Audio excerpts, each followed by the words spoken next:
بسم اللہ الرحمن الرحیم۔ السلام علیکم معزز دوستو۔ قانون کی دنیا کا ایک اٹل اصول ہے کہ اگر ثبوت اور گواہ نہ ہوں تو دنیا کا بڑے سے بڑا جج اور بڑی سے بڑی عدالت بھی بے بس ہو جاتی ہے۔ مجرم قانون کی آنکھوں میں دھول جھونک کر صاف نکل جاتا ہے۔ لیکن تاریخ انسانی نے ایک ایسا دور بھی دیکھا جب پیچیدہ ترین مقدمات سامنے آئے۔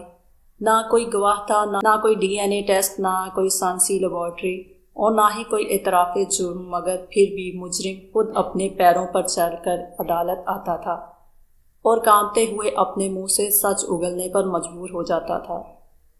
یہ 1400 سال پرانی ایک ایسی حیران کن عدالت کی داستان ہے جس کی بے مثال فیصلے آج بھی 21ویں صدی کے قانون دانوں، سپریم کورٹ کے ججوں اور انسانی نفسیات کے ماہرین کو حیرت کے سمندر میں ڈبو دیتے ہیں۔ کیا آپ جانتے ہیں کہ اس بے مثال عدالت کے قاضی کون تھے؟ وہ کوئی عام انسان نہیں تھے، وہ تاریخ اسلام کے وہ عظیم ترین جج ہیں جنہیں دنیا امیر المومنین فاتح خیبر سیدنا علی بن ابی طالب کے نام سے جانتی ہے۔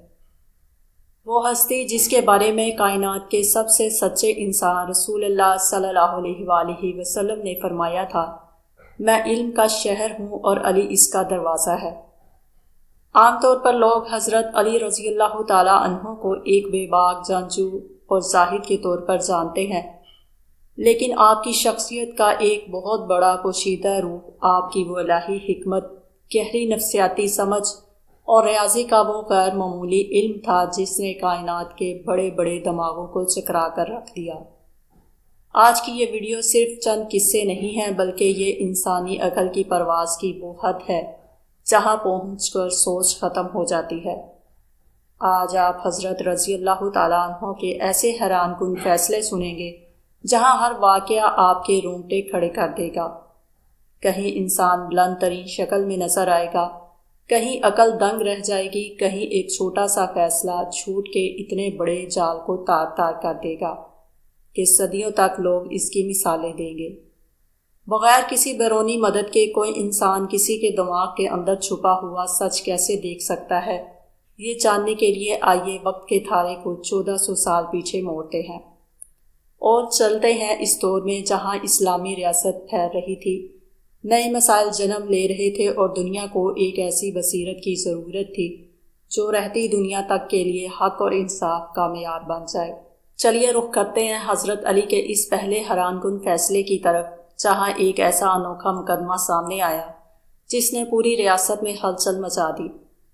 روایت میں آتا ہے کہ ایک دن حضرت امیر المومنین سیدنا علی بن ابی طالب کی عدالت لگی ہوئی تھی۔ لوگ اپنے اپنے مسائل لے کر آ رہے تھے۔ اچانک ایک نوجوان عدالت میں داخل ہوتا ہے۔ اس کے چہرے پر گہری مایوسی تھی اور آنکھوں سے آنسو بہہ رہے تھے۔ وہ کانپتی ہوئی آواز میں چند لوگوں کی طرف انگلی اٹھاتا ہے اور کہتا ہے، اے امیر المومنین، انصاف، مجھے انصاف چاہیے۔ یہ سامنے کھڑے لوگ میرے باپ کو ایک طویل تجارتی سفر پر اپنے ساتھ لے کر گئے تھے۔ اب یہ سب تو ہنستے کھیلتے مال و دولت سمیٹ کر واپس آ گئے، لیکن میرا باپ واپس نہیں آیا۔ نوجوان نے تڑپ کر کہا، جب میں ان سے اپنے باپ کا حال پوچھتا ہوں تو یہ بڑی بے روحی سے کہتے ہیں کہ سفر کے دوران وہ بیمار ہو کر مر گیا، اور جب میں اپنے باپ کا مال و دولت مانگتا ہوں تو صاف مکر جاتے ہیں کہ اس کے پاس تو کچھ تھا ہی نہیں، جبکہ میں نے خود اپنے ہاتھوں سے اپنے بوڑھے باپ کو بھاری رقم اور مال دے کر رخصت کیا تھا۔ مولا یہ سب جھوٹ بول رہے ہیں، انہوں نے میرے باپ کے ساتھ کچھ غلط کیا ہے۔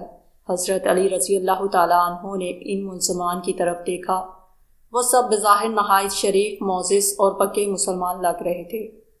جب ان سے پوچھا گیا تو سب نے ایک ہی زبان ہو کر کہا، امیر المومنین، ہم سچ کہہ رہے ہیں، اس کا باپ سفر میں ہی فوت ہوا تھا، ہمارے پاس اس کا کوئی مال نہیں ہے۔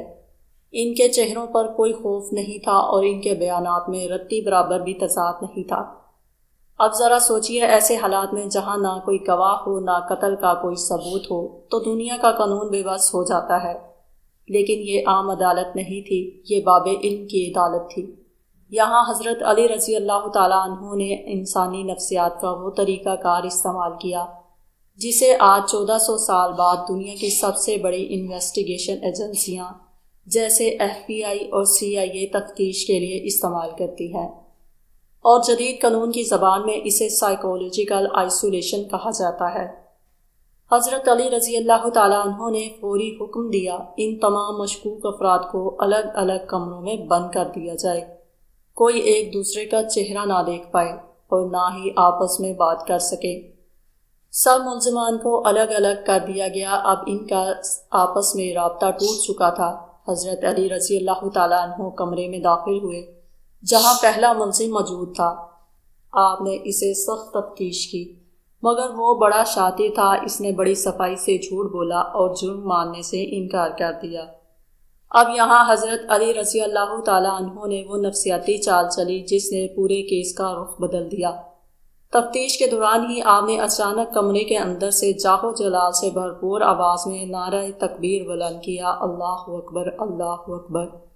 جیسے ہی عدالت کے صحن اور باقی کمروں میں بند لٹیروں کے کانوں میں امیر المومنین کا یہ نعرہ گونجا، ان کے پیروں تلے سے زمین نکل گئی، ان کے دل دھک سے رہ گئے۔ انہوں نے سوچا یقیناً پہلے ساتھی نے حضرت علی کے جلال کے سامنے گھٹنے ٹیک دیے ہیں اور سچ اگل کر اپنی جان بچا لی ہے۔ جھوٹ اور مکاری کی بنیاد پر کھڑی ان کی ہمت اندر سے چکنا چور ہو گئی۔ اس کے بعد جب دوسرے ملزم کو تفتیش کے لیے بلایا گیا تو وہ پہلے ہی نفسیاتی دباؤ اور خوف سے کانپ رہا تھا۔ جیسے ہی حضرت علی نے اس کی طرف دیکھا وہ رو پڑا اور بولا، امیر المومنین مجھے معاف کر دیں، ہم نے ہی اس کے باپ کو قتل کر کے اس کا سارا مال ہڑپ کیا تھا۔ اس کے بعد ایک ایک کر کے تمام ملزمان نے اپنا گناہ قبول کیا، بغیر کسی گواہ اور سائنسی ثبوت کے صرف ایک نعرے اور نفسیاتی حکمت عملی سے لٹیروں سے سچ اگوا لیا گیا اور مظلوم نوجوان کو اس کا حق مل گیا۔ آپ نے ان سب کو قصاص میں قتل کرنے کا فیصلہ سنایا۔ معزز دوستو، عدل علی کا یہ پہلا فیصلہ رہتی دنیا تک کے لیے ججوں اور انسانوں کے لیے ایک عظیم مشعل راہ ہے۔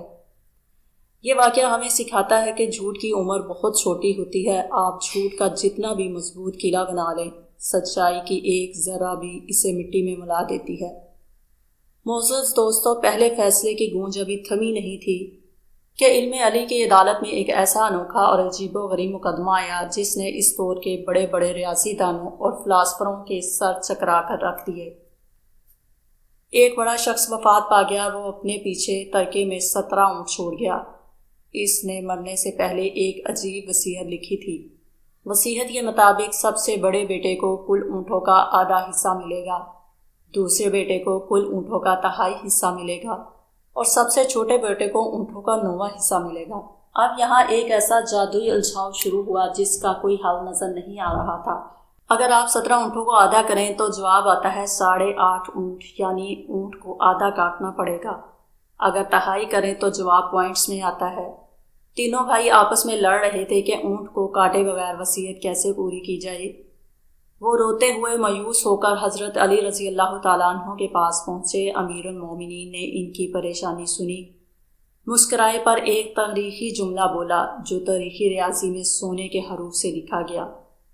آپ نے فرمایا، گھبراؤ نہیں، میں اپنے پاس سے ایک اونٹ تمہارے اونٹوں میں شامل کرتا ہوں۔ اب کل اونٹ ہو گئے 18۔ اب ذرا حضرت علی رضی اللہ تعالیٰ عنہ کی ریاضی کا کمال دیکھیے۔ بڑے بیٹے کا حصہ آدھا 18 کا آدھا 9 اونٹ ہو گئے، اسے 9 اونٹ دے دیے گئے۔ جب 17 آدھے یعنی 8 اشاریہ سے زیادہ تھے وہ خوش ہو گیا۔ دوسرے بیٹے کا تہائی حصہ یعنی 6 اونٹ، اسے 6 اونٹ دے دیے گئے، وہ بھی خوش ہو گیا۔ تیسرے بیٹے کا 9واں حصہ تھا یعنی 18 اونٹوں کا حصہ ہوا 2 اونٹ، اسے 2 اونٹ مل گئے۔ اب ذرا ان سب اونٹوں کا حساب لگائیے۔ بڑے بھائی کے اونٹ 9 پلس چھوٹے بھائی کے 6 اونٹ اور اسے چھوٹے بھائی کے 2 اونٹ، ان سب کو جمع کریں تو کل بنے 17 اونٹ۔ تینوں بھائیوں کے حصے بھی پورے ہو گئے اور کسی اونٹ کو کاٹنا بھی نہیں پڑا، اور جو ایک اونٹ حضرت علی نے اپنے پاس سے ملایا تھا وہ ویسے کا ویسے بچ گیا جو آپ نے واپس لے لیا۔ تینوں بھائی حیرت سے دنگ رہ گئے اور پکار اٹھے کہ زمین پر علی کے علاوہ ایسا عدل کوئی نہیں کر سکتا۔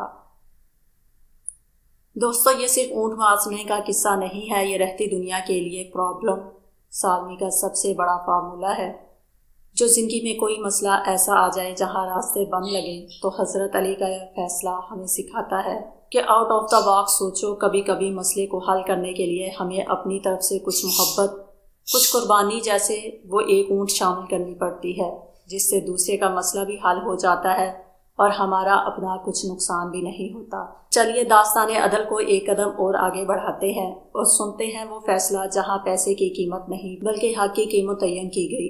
ایک مرتبہ دو مسافر ایک درخت کے نیچے بیٹھے کھانا کھا رہے تھے۔ ایک مسافر کے پاس 5 روٹیاں تھیں اور دوسرے کے پاس 3 روٹیاں۔ ابھی انہوں نے روٹیاں سامنے ہی رکھی تھی کہ وہاں سے ایک تیسرا مسافر گزرا جو بھوکا اور تھکا ہوا تھا۔ انہوں نے اسے بھی اپنے پاس بٹھا لیا۔ تینوں نے مل کر وہ تمام 8 روٹیاں برابر کھائیں۔ رخصت ہوتے وقت اس تیسرے مسافر نے شکریہ کے طور پر ان کے سامنے 8 درہم رکھے اور چلا گیا۔ اب دونوں میں جھگڑا شروع ہو گیا۔ 5 روٹیوں والے نے کہا میرے پاس 5 روٹیاں تھیں اس لیے 5 درہم لوں گا اور تمہیں 3 درہم ملیں گے۔ لیکن 3 روٹیوں والے نے ضد کی، نہیں ہم دونوں آدھے آدھے پیسے بانٹیں گے، یعنی 4 درہم۔ معاملہ بڑھا اور حل کے لیے امیر المومنین کی عدالت میں لایا گیا۔ حضرت علی رضی اللہ تعالیٰ عنہ نے 3 روٹیوں والے مسافر سے فرمایا تمہارا ساتھی تمہیں 3 درہم دے رہا ہے، اسے خوشی سے قبول کر لو کیونکہ تمہارا فائدہ اسی میں ہے۔ مگر وہ اٹھ گیا کہ نہیں مجھے پورا انصاف چاہیے۔ تب حضرت علی رضی اللہ تعالیٰ عنہ نے فرمایا اگر تم سخت اور خالص انصاف چاہتے ہو تو پھر قانون کے مطابق تمہارا حصہ صرف 1 درہم بنتا ہے اور تمہارے ساتھی کے 7 درہم بنتے ہیں۔ وہ شخص اچھل پڑا، علی یہ کیسے ممکن ہے؟ اس کی 5 روٹیاں تھیں اور میری 3، تو اسے 7 اور مجھے 1 کیوں؟ حضرت علی رضی اللہ تعالیٰ عنہ نے مسکرا کر وہ ریاضی سمجھائی جس نے عقل کے دائرے توڑ دیے۔ آپ نے فرمایا تم تینوں نے برابر روٹیاں کھائیں، کل روٹیاں 8 تھیں، اگر ہر روٹی کے 3 ٹکڑے کیے جائیں تو کل 24 ٹکڑے بنتے۔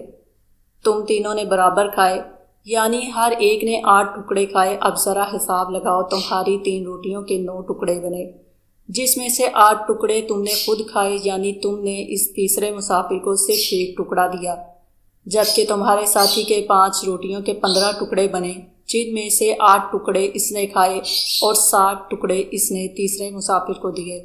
اس لیے وہ 8 درہم ان ٹکڑوں کی قیمت ہے جو مسافر نے کھائے۔ تمہارا 1 ٹکڑا تھا تو تمہیں 1 درہم ملے گا، اس کے 7 ٹکڑے تھے، اسے 7 درہم ملیں گے۔ وہ شخص شرمندہ ہوا اور عقل علی کا کلمہ پڑھنے پر مجبور ہو گیا۔ دوستو یہ واقعہ آج کی دنیا کے لیے مساوات اور انصاف کے فرق کو واضح کرتا ہے۔ ہم اکثر اوپر سے اوپر دیکھ کر سمجھ جاتے ہیں کہ چیزوں کو آدھا آدھا باندھ دینا ہی انصاف ہے، لیکن حضرت علی رضی اللہ تعالیٰ عنہ نے سکھایا کہ گہرائی میں جا کر دیکھو کہ کس کا کتنا حق ہے اور کس کی کتنی قربانی ہے۔ زندگی میں کبھی بھی حرص اور لالچ میں آ کر اپنے حق سے زیادہ کا مطالبہ نہ کرو، ورنہ جب خالص انصاف کی ترازو ہلتی ہے تو انسان اپنے اصل حق سے بھی محروم ہو سکتا ہے۔ معزز دوستو اب سنتے ہیں عدل علی کا ایک ایسا حیران کن واقعہ۔ ایک مرتبہ 2 آدمی ایک سفر پر روانہ ہوئے۔ راستے میں انہوں نے اپنی تمام رقم اور سونا ایک گٹھری میں باندھا اور ایک عورت کے پاس امانت کے طور پر رکھوا دیا۔ انہوں نے اس عورت سے پکا وعدہ لیا اور کہا دیکھو یہ ہماری مشترک امانت ہے، جب تک ہم دونوں ایک ساتھ واپس نہیں آئیں تم نے یہ گٹھری ہم میں سے کسی ایک کو اکیلے ہرگز مت دینا۔ عورت نے وعدہ کر لیا۔ ابھی کچھ ہی دن گزرے تھے کہ ان 2 آدمیوں میں سے ایک آدمی اکیلا اس عورت کے پاس واپس آیا۔ اس نے بڑے روتے ہوئے چہرے کے ساتھ کہا بہن میرے ساتھی کو راستے میں ڈاکوؤں نے مار دیا ہے، اب وہ اس دنیا میں نہیں رہا، اب ہماری امانت کی وہ گٹھری مجھے دے دو تاکہ میں اس کے گھر والوں کو بھی ان کا حصہ دے سکوں۔ عورت اس کے بہلاوے میں آ گئی، اس نے وہ گٹھری اکیلے اس شخص کے حوالے کر دی۔ وہ شخص مال لے کر غائب ہو گیا۔ ابھی کچھ ہی مہینے گزرے تھے کہ دوسرا آدمی جو حقیقت میں زندہ تھا واپس آیا اور بولا میری امانت واپس کرو۔ عورت نے روتے ہوئے کہا تمہارا ساتھی تو کہہ رہا تھا کہ تم مر چکے ہو، میں نے تو گٹھری سے دے دی۔ وہ شخص غصے میں آ گیا اور بولا ہمارا معاہدہ ہوا تھا کہ ہم دونوں کے بغیر گٹھری نہیں دیں گے، تم نے خیانت کی ہے، مجھے میرا مال واپس کرو۔ معاملہ امیر المومنین کی عدالت میں پہنچا۔ عورت روتے ہوئے بولی یا علی میری نیت خراب نہیں تھی، میں اس کے جھوٹے رونے دھونے میں آ گئی، اب میں اتنی بڑی رقم کہاں سے لاؤں؟ یہاں حضرت علی رضی اللہ تعالیٰ عنہ نے مڑ کر اس مدعی یعنی مال مانگنے والے شخص کی طرف دیکھا اور ایک ایسا جملہ بولا جس نے پورے کیس کا رخ بدل دیا۔ آپ نے فرمایا عورت سچی ہے۔ معاہدہ تو واقعی یہی تھا کہ گٹھری تم دونوں کو ایک ساتھ ملے گی، جاؤ اپنے ساتھی کو ڈھونڈ کر عدالت میں لاؤ، یہ عورت تمہیں تمہارا مال فوراً دے دے گی، کیونکہ اکیلے تمہیں مال دینا تو معاہدے کے خلاف ہوگا۔ وہ شخص ہکا بکا رہ گیا۔ دراصل وہ دونوں چور آپس میں ملے ہوئے تھے اور عورت کو پھنسانا چاہتے تھے، لیکن حضرت علی رضی اللہ تعالیٰ عنہ کے اس ایک جملے نے ان کی اپنی ہی شرط کو ان کے گلے کو پھندا بنا دیا۔ وہ شخص شرمندہ ہو کر وہاں سے بھاگ نکلا اور معصوم عورت کا گھر برباد ہونے سے بچ گیا۔ دوستو، یہ فیصلہ آج کے دور کے کانٹریکٹ کی بنیاد ہے، یعنی جب بھی کوئی معاہدہ یا شرط طے کی جائے تو اس کی لفظ با لفظ پاسداری ہونی چاہیے۔ اگر کوئی چالاک انسان قانون کے الفاظ کو اپنے فائدے کے لیے توڑے مڑوڑے کی کوشش کرے تو ایک بصیرت والا جج اسی قانون کی تلوار سے اس کا غرور مٹی میں ملا سکتا ہے۔ چلے اب رخ کرتے ہیں ایک ایسے فیصلے کی طرف جہاں انصاف صرف قانون کی کتابوں سے نہیں بلکہ رحم دلی اور انسانیت کے ترازو سے تولا گیا تھا۔ ایک مرتبہ کوفہ کے بازار میں ایک غریب پھٹے پرانے کپڑے والے شخص کو ایک تو دکاندار نے پکڑ لیا اور شخص پر الزام تھا کہ اس نے دکان سے ایک روٹی چوری کی تھی۔ اس دور کے سخت قانون کے مطابق چوری کی سزا ہاتھ کاٹنا تھی۔ دکاندار اس غریب کو کھینچتا ہوا امیر المومنین کی عدالت میں لایا اور بولا، یا علی، اس نے میری دکان سے چوری کی ہے، قانون کے مطابق اس کے ہاتھ کاٹے جائیں۔ حضرت علی رضی اللہ تعالیٰ عنہ نے اس چور کی طرف دیکھا۔ اس کا جسم کمزوری سے کانپ رہا تھا اور چہرے پر کئی دنوں کی بھوک کا سایہ تھا۔ آپ نے بڑے نرم لہجے میں اس سے پوچھا، کیا تم نے واقعی روٹی چوری کی ہے؟ اس غریب نے روتے ہوئے سر جھکایا اور کہا، جی امیر المومنین، میں نے چوری کی ہے، لیکن خدا کی قسم میں کوئی پیشہ ور چور نہیں ہوں۔ میرے بچے 3 دن سے بھوکے تھے، مجھ سے ان کا تڑپنا دیکھا نہیں گیا، اس لیے میں نے یہ گناہ کیا۔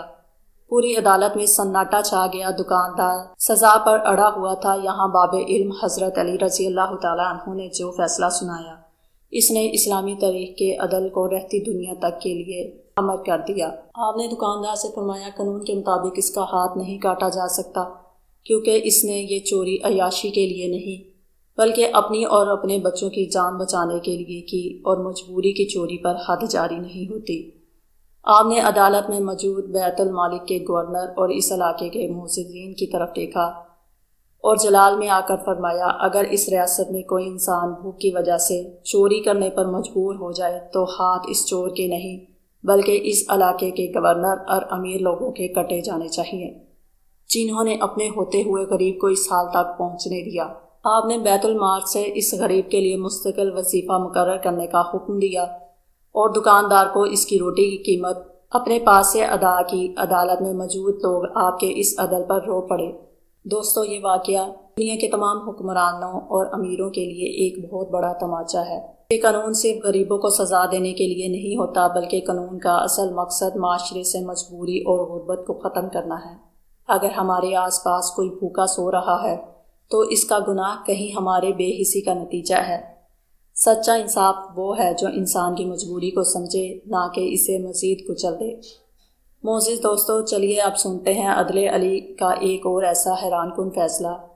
جہاں چور نے اتنی صفائی سے چوری کی تھی، بظاہر کوئی انسان اس کا سراغ نہیں لگا سکتا تھا، لیکن حضرت علی رضی اللہ تعالیٰ عنہ نے کائنات کی بے زبان چیزوں سے چور کے خلاف گواہی دلوا دی۔ روایت میں آتا ہے کہ ایک شخص ایک لمبے تجارتی سفر پر جا رہا تھا۔ اس کے پاس سونے کے قیمتی سکے تھے جو اس کی زندگی بھر کی کمائی تھی۔ اس نے سوچا کہ سفر میں یہ سکے چوری ہو سکتے ہیں۔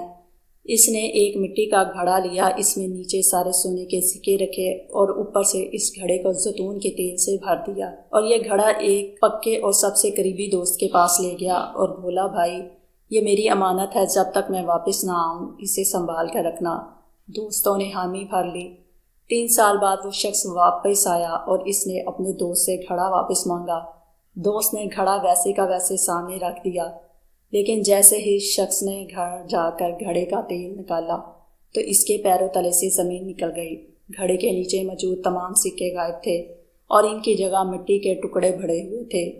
وہ روتا ہوا اپنے دوست کے پاس گیا، لیکن دوست صاف مکر گیا اور بولا، تم نے مجھے تیل کا گھڑا دیا تھا، میں نے ویسے ہی ویسے رکھ دیا۔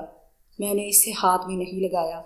تم مجھ پر جھوٹا الزام لگا رہے ہو۔ معاملہ امیر المومنین کی عدالت میں پہنچا۔ دوست نے عدالت میں بڑی صفائی سے جھوٹ بولا کہ اس نے 3 سال تک گھڑے کو کھولا تک نہیں۔ اب یہاں نہ کوئی گواہ تھا نہ کوئی ثبوت، لیکن باب علم حضرت علی رضی اللہ تعالیٰ عنہ نے زیتون کے تیل کے گھڑے کو دیکھا اور وہاں موجود کوفہ کے سب سے بڑے تیل کے تاجروں کو طلب کیا۔ آپ نے تاجروں سے ایک انوکھا سوال پوچھا جس نے چور کے ہوش اڑا دیے۔ آپ نے فرمایا، مجھے یہ بتاؤ کہ زیتون کا تیل کتنے عرصے تک بالکل تازہ ہو سکتا ہے اور کب وہ خراب یا بدبودار ہو جاتا ہے؟ تاجروں نے متفقہ طور پر جواب دیا، یا امیر المومنین، زیتون کا تیل زیادہ سے زیادہ 1 یا 1.5 سال تک تازہ رہتا ہے۔ اس کے بعد اس کا رنگ، ذائقہ اور خوشبو بالکل بدل جاتی ہے اور وہ خراب ہو جاتا ہے۔ تب حضرت علی رضی اللہ تعالیٰ عنہ نے اس کھڑے کا تیل چیک کیا، وہ بالکل تازہ، خوشبودار اور چمکدار تھا۔ آپ نے جلال میں آ کر اس چور کی طرف دیکھا اور فرمایا، اگر تم نے 3 سال سے اس کھڑے کو ہاتھ نہیں لگایا تو یہ تیل تو خراب ہو جانا چاہیے تھا، لیکن یہ تیل بالکل تازہ ہے، جس کا مطلب ہے کہ تم نے حال ہی میں اس کھڑے کا پرانا تیل اور سکے نکالے ہیں اور اس میں نیا تیل بھر دیا ہے۔ اب بولو، کہاں ہے سکے؟ چور اس سائنسی اور عقلی فیصلے کے سامنے کام اٹھا۔ اس نے روتے ہوئے اپنا جرم کا اعتراف کیا اور سارے سکے واپس کر دیے۔ دوستو، یہ فیصلہ آج کے دور کی فرانسک سائنس کی بنیاد ہے کہ مجرم جتنا بھی شاطر کیوں نہ ہو، وہ جرم کی جگہ پر کوئی نہ کوئی ایسا نشان یا سراغ چھوڑ جاتا ہے جو سچ کو باہر لے آتا ہے۔ سچائی کو ثابت کرنے کے لیے ہمیشہ انسان کی گواہی کی ضرورت نہیں ہوتی، کبھی کبھی قدرت کی بے زبان نشانیاں بھی چور کا پردہ چاک کر دیتی ہیں۔ امیر المومنین سیدنا علی ابن ابی طالب رضی اللہ تعالیٰ عنہ کے یہ حیران کن فیصلے، جن کی حکمت، ریاضی اور نفسیاتی گہرائی کو دیکھ کر آج 1400 سال بعد بھی دنیا کا جدید ترین قانون سجدہ ریز نظر آتا ہے۔ یہ فیصلے ہمیں سکھاتے ہیں کہ کوئی بھی طاقت، کوئی بھی جھوٹ اللہ کی دی ہوئی بصیرت اور سچے عدل کے سامنے کبھی ٹک نہیں سکتی۔ اگر معاشرے میں عدل علی رضی اللہ تعالیٰ عنہ جیسا انصاف قائم ہو جائے تو دنیا سے ظلم کا نام و نشان مٹ جائے۔ امید ہے آج کی یہ معنی افروز ویڈیو آپ کے دلوں کو چھو گئی ہوگی۔ اگر آپ کو حضرت علی رضی اللہ تعالیٰ عنہ کو یہ حکمت پسند آئی ہے تو اس ویڈیو کو لائک ضرور کریں، کمنٹ سیکشن میں سبحان اللہ لکھ کر اپنی محبت کا اظہار کریں اور اسے اپنے دوستوں کے ساتھ شیئر کرنا مت بھولیں۔